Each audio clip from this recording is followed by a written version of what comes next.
should remember that this tract was actually written 170 years ago. That's a long time ago. And we have learned a fair bit from since then about human nature, about society, about politics, about economics. There's lots of mysteries left to be solved, but we are slightly wiser, I presume, than we were at one point. And so you can forgive the authors to some degree for what they didn't know, but that doesn't matter given that the essence of this doctrine is still held as sacrosanct by a large proportion of academics, probably are among the most, what would you call, guilty of that particular sin. So here's proposition number one. History is to be viewed primarily as an economic class struggle. All right, so let's think about that for a minute. First of all, the proposition there is that history is primarily to be viewed through an economic lens, and I think that's a debatable proposition because there are many other motivations that drive human beings than economics, and those have to be taken into account, especially that drive people other than economic competition, like economic cooperation, for example. And so that's a problem. The other problem is that it's actually not nearly a pessimistic enough description of the actual problem, because history, this is to give the devil his due.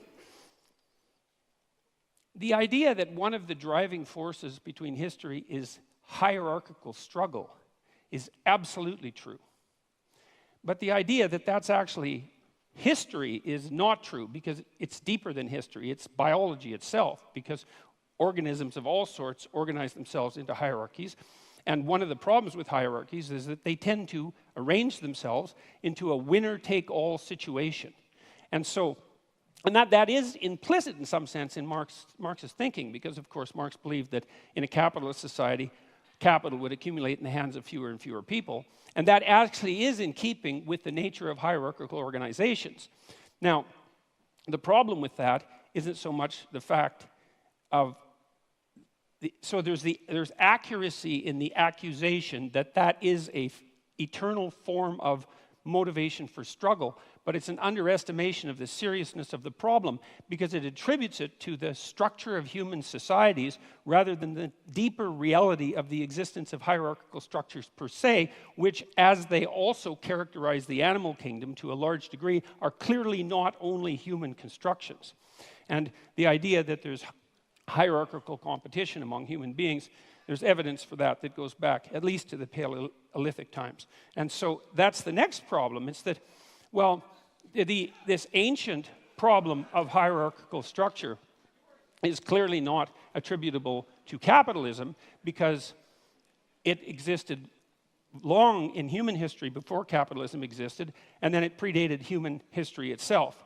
So the question then arises, why would you necessarily, at least implicitly, link the class struggle with capitalism, given that it's a far deeper problem? And now, it's also, you've got to understand that this is a deeper problem for people on the left, not just for people on the right. It is the case that hierarchical structures dispossess those people who are at the bottom, those creatures who are at the bottom, speaking, say, of animals, but those people who are at the bottom, and that is a fundamental existential problem.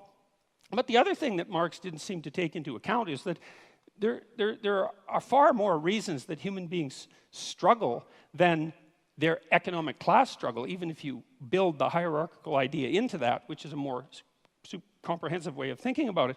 Human beings struggle with themselves, with the malevolence that's inside themselves, with the evil that they're capable of doing, with the spiritual and psychological warfare that goes on within them. And we're also actually always at odds with nature. And this never seems to show up in Marx, and it doesn't show up in Marxism in general. It's as if nature doesn't exist. The primary conflict, as far as I'm concerned, or a primary conflict that human beings engage in, is the struggle for life in a cruel and harsh natural world.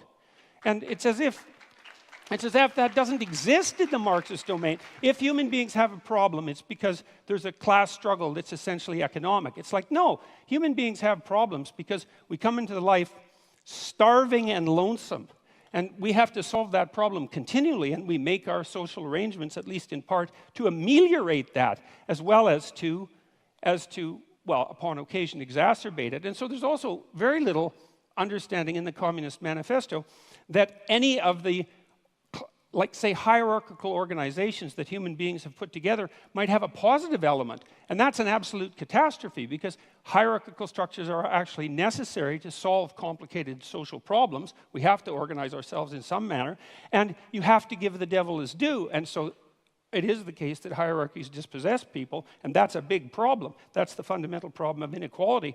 But it's also the case that hierarchies happen to be a very efficient way of distributing resources. And it's finally the case that human hierarchies are not fundamentally predicated on power. And I would say the biological, anthropological data on that are crystal clear. You don't rise to a position of authority that's reliable in a human society primarily by exploiting other people. It's a very unstable means of obtaining power.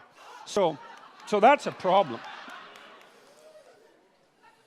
Well, the people that laugh might do it that way.